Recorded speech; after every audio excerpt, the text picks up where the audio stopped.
کیه؟ سلام نازی. حسون بیا بیا بخور بیا.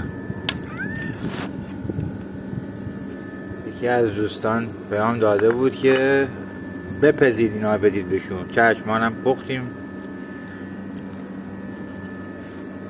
میدیم بهشون که مفیدتر باشه براشون. بیا نازی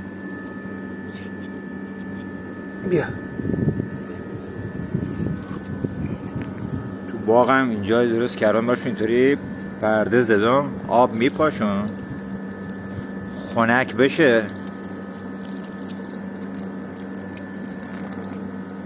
باحال شد مثل کولر آبی میشه که آب دارن هواش خیلی گرم مثلا تابستون که میان باغچه هم میشه براشون درست کردم گلم کاشتم که راحت بیان بازی بکنن اونجا میان آب میپاشیم رو اونا که درست کردم خنک بشه.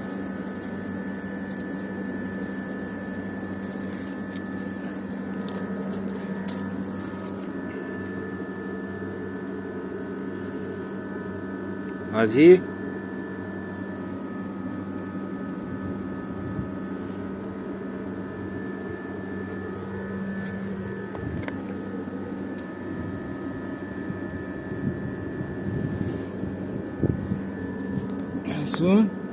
حسون سلام بکن حسون.